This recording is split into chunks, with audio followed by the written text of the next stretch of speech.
We are back with another edition of Locked On Royals on the Locked On Podcast Network. I'm your host, Jack Johnson. It's been a while, so let's review the 2023 season, what we liked, what we disliked, and follow that up with the biggest winners and losers of this year. And lastly, what's next for this podcast in the offseason? We got a new update on it, and I'm going to tell you about it all coming up next on Locked On Royals.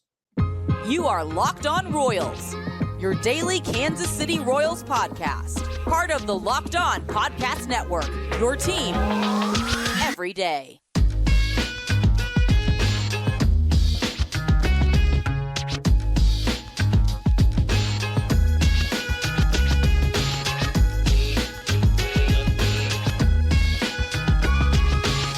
Thank you for tuning in to another edition of Locked On Royals on the Locked On Podcast Network.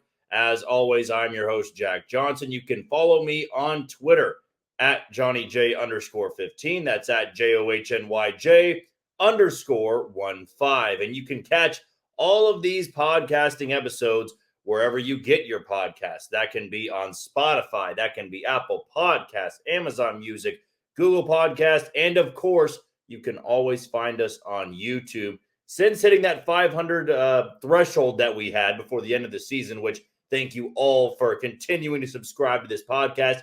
We've already had about 30 more. So want to get to 600 by the end of October and continue to build that number, because if you've listened to us before, you would know that our goal is to get to 1K before the start of opening day on 2024, in 2024, excuse me. If this is your first ever episode tuning in, well, welcome in. I know the season has just concluded, so now we can turn over a new leaf here. Now we can start talking about more positive things than the 106-loss Kansas City Royals. But my name is Jack Johnson. I've already discussed that. I'm just a lifelong Royals fan, as I'm sure you are, in tuning into this podcast. I've just turned that fandom into a career path. I now work in Kansas City at Sports Radio 810 WHB. I've got a morning show on ESPN Kansas City daily, 10 to 11 a.m. And you can also catch me on Sports Radio 810 WHB once a week. Usually depends on the time, can be a Tuesday, can be a Wednesday night, can be 2 hours, 3 hours, 1 hour. But you can always catch me there if you follow 810 on their Twitter account or just on their podcasting page in general. Very easy to pick it up as well. It's been a while since I have talked to you, given you a podcast. And when I mean a while, it's only been, 4 days or so. And we're going to dive into plenty of what we saw in the Yankee series. We're going to dive into what's next for this team. Before we go any further, just want to give a little bit of shout out to today's title sponsor in Gametime. We're going to talk about them more coming up as well in about 10 to 15 minutes. But just because the season is over doesn't mean that you have to stop using the Gametime app. I've told you before, baseball games and football games and basketball games is not the only thing I buy with Gametime. It's not the only, outlet I go to. I go to concerts, I go to comedy shows, and Gametime is the app I use. It's so easy to use. 1 ticket, 2 tickets, 3 tickets. Again, it is the best app to use for just buying tickets in general. But we'll talk about them coming up in about 10 to 15 minutes or so. So as I said, it's been a little bit since we've talked, on this podcast, since we have discussed the Kansas City Royals. I was feeling a little bit under the weather this weekend, but still had the chance to catch all 3 games and dissect all 3 games, pointed out my positives, pointed out my negatives. And by the end of it, it was just the conclusion of the year. And I don't know about you guys, but after that final out that James MacArthur had on Sunday afternoon, it was kind of like a big exhale. And what I mean by that is this has been a long season. I don't think I just need to be the only person telling you that. If you stuck it out, if you watched every single game, or maybe you watched 80%, 50%, it doesn't matter. It was a long season. I mean, they tied the franchise record for losses in a single season at 106. There were a lot of negatives that happened. There also were a lot of bright moments too. Now, I don't want to be this person that is trying to pump positivity into a 106-loss season, but there were bright spots. I mean, when you have a 162-game season, you're bound to have a couple good days, and that's more so what I'm getting at. I mean, we got to see Bobby Witt Jr. turn into a superstar. We saw Michael Garcia become a mainstay at third base. We saw Cole Reagans become maybe the best pitcher in the Royals rotation since who? Yordano Ventura? Maybe I should say the most electric pitcher since then, because that really adds up. That matches up quite well. We saw James MacArthur turn into this back-end specialist at the tail end of the year. We saw Michael Massey and MJ Melendez enjoy more power surges in the second half. Like, there were bright days, but the overarching thing is that when you lose this many games, there's always time for reflection. Now, I know there's a lot of people out there that want heads to roll. You know, you can't sit through a 106-loss season and not do anything. But as I've said multiple times, when going over this team, the expectation, and what's next for 2024, I feel like I've remained pretty consistent in that if you didn't think a season like this was possible with this roster, this rotation, this bullpen, I don't really know what to tell you. Now, I'm not going to sit here and say I expected a 106-loss season. I didn't. I think I had this team around 70, 72 wins. But just because they were 14 to 16 games below that doesn't mean that they really kind of felt like a 106-loss team. And maybe that's being an optimist. Maybe that's just being stupid when looking at this team. But at the end of the day, I look at this group and I almost feel better about where they're at compared to last year. Now, I'm curious of your guys' thoughts, but I really do believe this team now is in a better spot of their rebuild compared to last year for a few reasons. Last year, who could you point to offensively that you felt really good about? For me, it was Vinny Pasquantino. That was about it. Nobody else had really shown that they could be a well above average big league hitter. Now we have Bobby Witt Jr., not just an above average big league hitter. He's one of the most valuable players in baseball. Like I said, Garcia, one of the best defensive third basemen in baseball, and I would say one of the better leadoff hitters in baseball. And then you have a Vinny Pasquantino coming back. MJ Melendez was well above league average in the second half, and that was about 65 to 70 games. And I didn't really see that last year. The rotation, I'll give you that. I felt really good about Brady Singer at the tail end of last year. Saw bright moments from Daniel Lynch. Was completely out on Chris Bubich at that point. This year, all you have is Cole Reagans. You know, everybody else, just kind of slept walk through the season. Underperformed, disappointed throughout the season. I mean, to me, that's what you could point to. In the bullpen, at this point, it's probably just James MacArthur you feel good about. I don't feel that great about Carlos Hernandez again. And maybe last year I felt better about some of those guys in the back end. But in terms of a lineup, I feel better. I'm not sure why. Maybe it's because we saw more guys become the face of this team. And last year in a 97-loss season, there just wasn't much joy to it. The Royals didn't go out there and find hidden talent like they did this year with Reagans and James MacArthur and Nelson Velasquez. They didn't do anything to that farm system. And I thought, for the most part, their draft class was pretty putrid. This one, we'll wait and see. We'll see what happens next year, the Arizona Fall League. But a lot of guys got opportunities this year. That was the point of an evaluation year. And you can definitely have your criticisms for Matt Quatrero. You can have your criticisms for Brian Sweeney, for Alex Zumwalt, Keone Durant. I get it. You lose 106, you don't deserve to have excuses made for you. At least I don't believe so. But I am going to take the approach of there still were good things that happened that I needed to see personally in an evaluation year. I needed to see if Bobby Witt Jr. could be an everyday player. And not only that, I needed to see if he could be one of the best players in the American League. He showed that. I needed to see if Brady Singer could take the next step. He can't. Or at least he's showing he cannot. I needed to see a different philosophy in managing. Didn't completely get that. But again, I think a lot of it comes with time. You know, I made this comparison before on a podcast months ago. You know, Brandon Hyde in Baltimore just led the Orioles to a 100-win season and the number one seed in the American League. He lost 110 games in his third year. You don't think there were Baltimore fans calling for his head, going, what are we doing at this point? So all I'm saying is, in a season like this, be mad at the overall product. I get it. You don't want to sit through 106 losses after rebuilding since 2018. But we've always talked about this being the foundation block.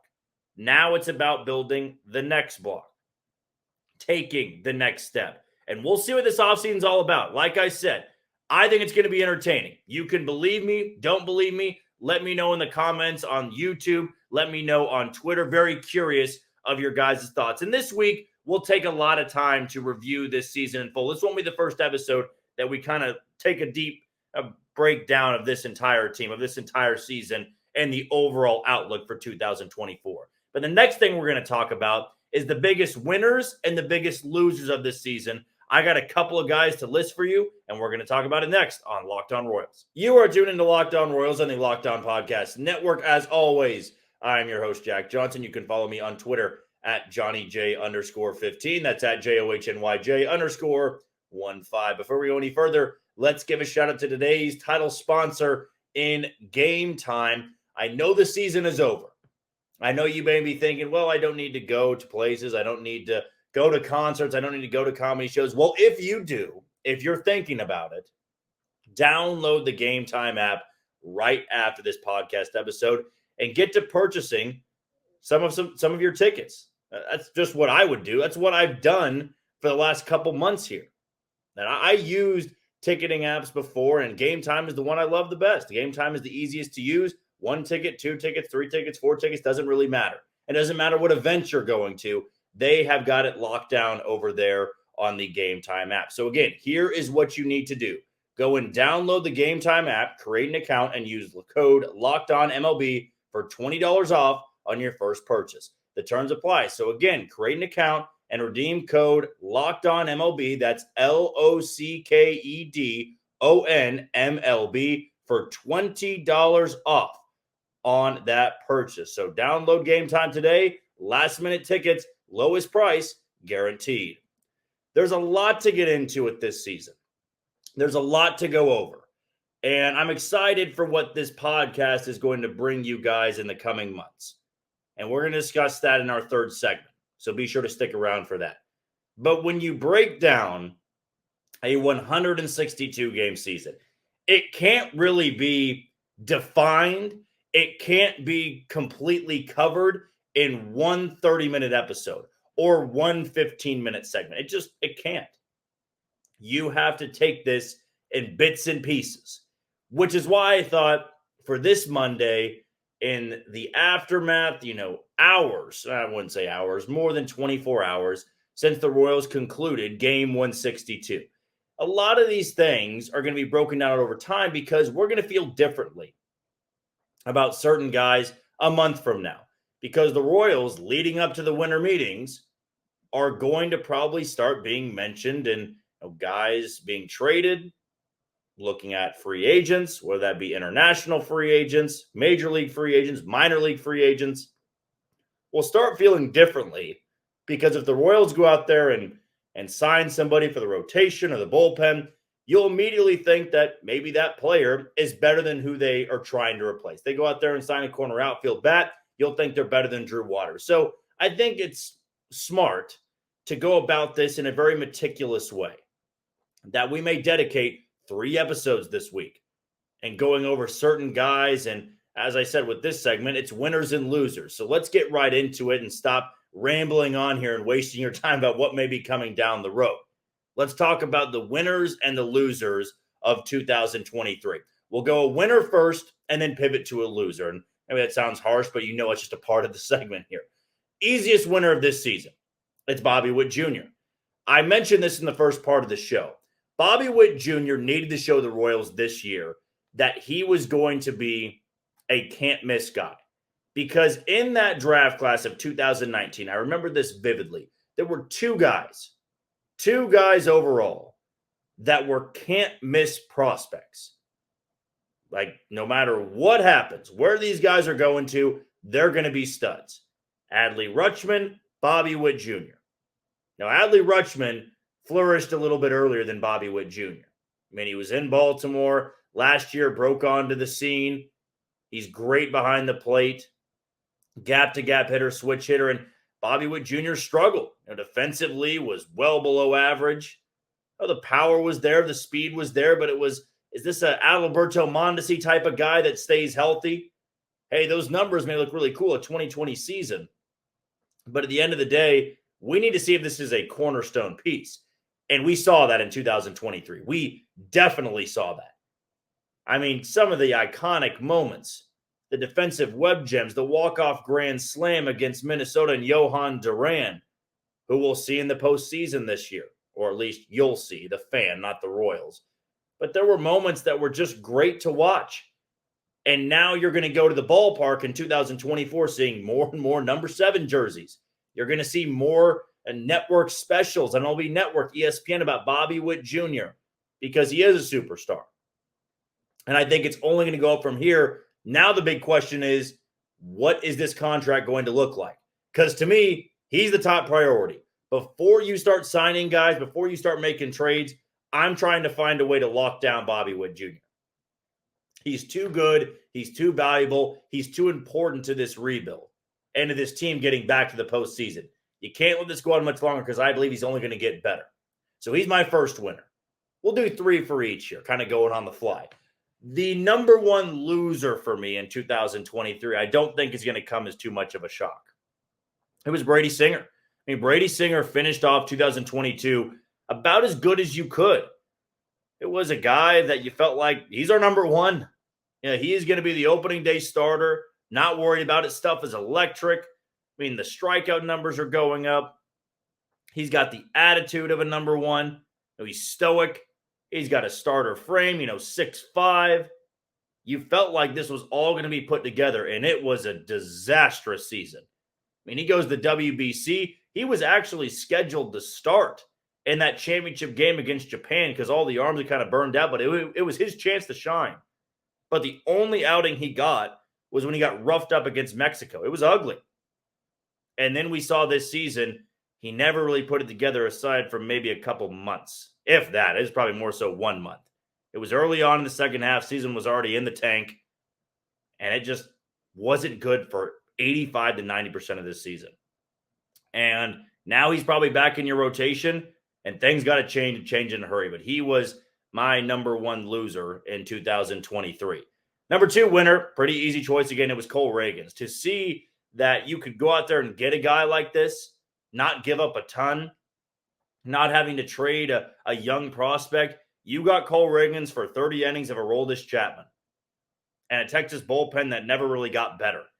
And you got a gem of a rotational piece in Cole Ragans, and we saw that stuff for all 11 to 12 starts.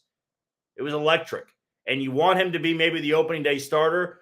I don't think you put that pressure on him, but I feel like this move was so important for the Royals because it showed that they can find talent and turn it into tremendous talent. We hadn't really seen that before until the acquisition of Cole Ragans. The number 2 loser for me is probably going to be Kyle Isbell.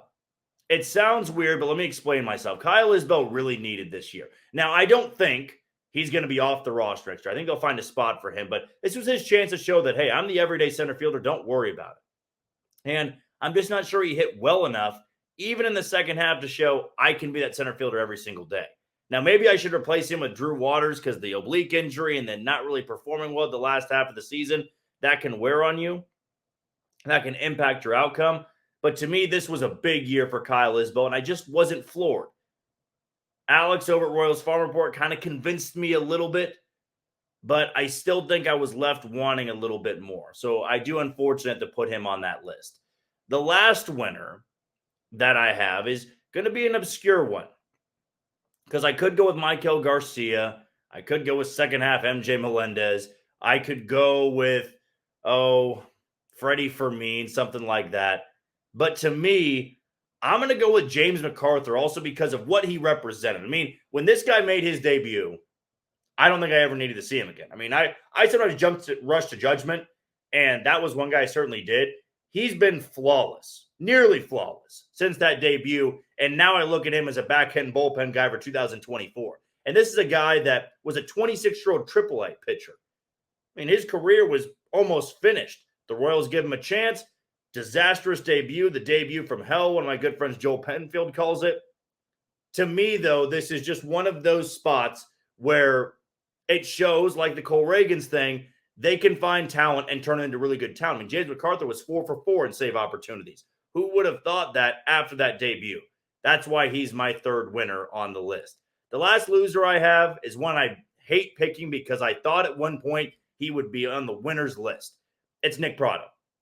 Nick Pratto to me did not show enough that he could be an everyday player in 2024. He is going to be on the outside looking in going into spring training unless that K rate is improved, and it kind of feels like a long shot at this point. Vinny Pasquantino is coming back fully healthy, and maybe you roll with Pasquantino at first and Nelly Velasquez at DH. That kind of leaves Pratto on the outside looking in, and that's why he is my third and final loser to that list. Do you agree? Do you have other people to add? Let me know in the YouTube comment page below or just on Twitter at JohnnyJ_15. That's at JOHNYJ_15. The last thing we're going to dive into is what is next for this podcast in the offseason. I'll dive into it deeper next on Locked On Royals. You are tuned into Locked On Royals on the Locked On Podcast Network. I'm your host, Jack Johnson. You can follow me on Twitter at JohnnyJ_15. That's at JOHNYJ_15. And be sure to find all of these podcasts on wherever you get your podcast. That can be Spotify, Apple Podcasts, Amazon Music, Google Podcasts, and on YouTube. Be sure to hit that follow button and subscribe. But if you're following along on one of those podcasting platforms, leave a review. We want to make this podcast as good as it can be. So give us a rating, leave a comment, let us know if you're liking it. If you want us to touch on more things, I want this podcast to be catered to you, the listener, to you, the fan. I know I have not been my best at responding on YouTube. I'm going to try to improve that a lot this off season. Sometimes I get too caught up with work because I do have another job outside this podcast, but I'm going to try my best to be as interactive, as responsive to you guys, because you're what makes this podcast fun. You're what makes it go. If it wasn't for you guys, I'm just somebody talking into a camera that maybe nobody would be listening to. So I really do appreciate you guys following along and interacting, even for a team that lost this much in 2023. What I wanted to do, though, to close out the show today is give you a correct and an accurate update about what's going to be happening over the next couple months or so. Now, I originally told you that after the final game of the year, we would bump down to 3 episodes a week, and we kind of would be bouncing around. It could be a Monday, it could be a Tuesday, a Thursday, a Friday. We were going to give you 3 episodes a week. Well, if you have been enjoying this podcast, good news for you, because we got about another 2 months of going 5 episodes a week. We're going to take this all the way up into winter meetings. So we've got plenty of more time together, daily content. So continue to shoot me your questions. Continue to shoot me content ideas. It's the off season. There is a clean slate. We have a fresh start. The team is 0-0. We can start looking about how this team can build. We can start looking to how this team can improve. I am fully expecting to have tons of guests this offseason. Going to try to reach out to some former Royals players, try to get some coaches on the show. I'm really trying to expand this thing in the offseason because we want this thing to be built up for 2024. That's important to me. I hope that's important to you. That was my goal. That was my mission when I took over as host of this podcast. We all know what this city's like when baseball is important in Kansas City. There haven't been many years in my lifetime where Royals baseball has truly mattered to the city, which is weird because in the years it did, they won a damn World Series. But for those of you listening, those of you maybe catching this for the first time, maybe this is your 200th or 230th episode watching, you know how important baseball is here. And my goal is to make this podcast as good as it can be because I believe in covering this team. I enjoy covering this team. You can call me psychotic and crazy for being giddy and optimistic. and coming up with fun ideas in the offseason after a 106 loss season, I don't really care. Because I feel like if I was dull every single day or I was not as consistent at bringing you 5 episodes a week, you would go find somebody else to listen to. This Royals community is great. I love listening to other podcasts out there. Shout out to the guys over at KC Sports Network. Shout out to all the guys that have been doing podcast work, the Royals Rundown podcast. I could go on and on here. I apologize if I didn't, call you out by name, but you know who you are. We all follow each other on Twitter. We know how fun this Royals community could be. And I, for one, am excited that we can wipe this slate clean. We can wipe this 2023 season away from our memory, at least for the time being, and now just look to 2024. We're not going to have any podcast episodes dedicated to blown leads, losing streaks, slow starts in April. It's clean now.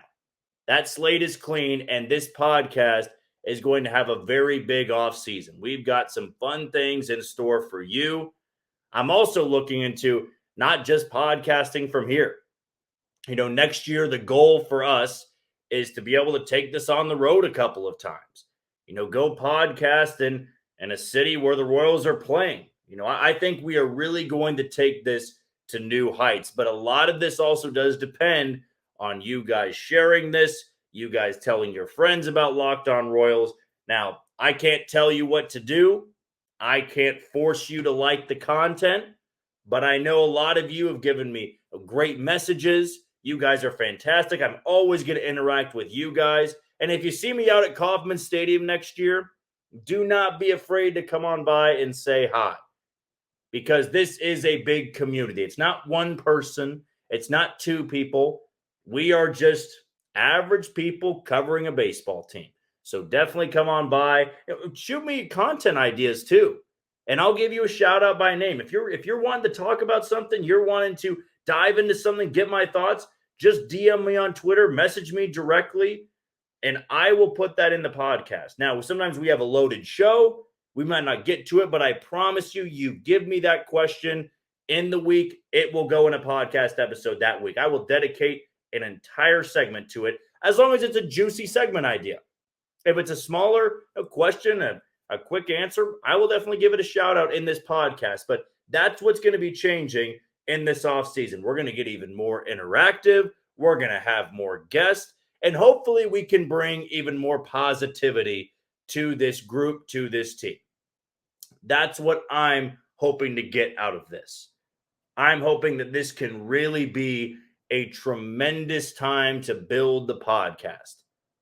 No, the Royals are coming off one of the worst seasons in franchise history, but yet you guys made this fun. We had a huge increase in YouTube followers. We had a huge increase in podcast downloads. We're well over 30,000 views on YouTube. Keep getting those ratings up too on Spotify, Apple Podcasts, Amazon Music.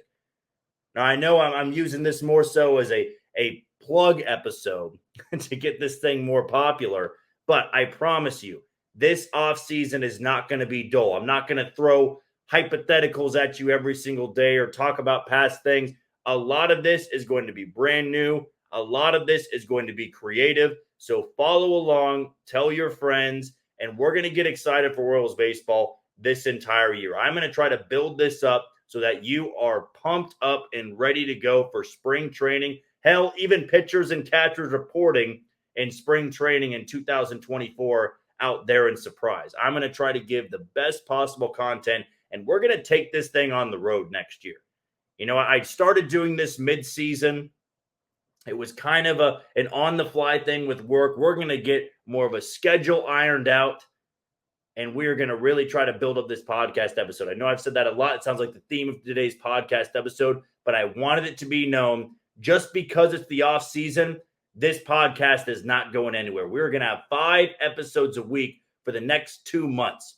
So get excited, get geared up, and send me your questions. Send them on YouTube, send them on Twitter. I'm going to do my best to incorporate you, the listener, and you, the Royals fan. Well, that is going to do it for another edition of Locked On Royals on the Locked On Podcast Network. As always, I've been your host, Jack Johnson. Follow me on Twitter at JohnnyJ_15. That's at JOHNYJ_15. _15. Until tomorrow, you take it easy, Kansas City.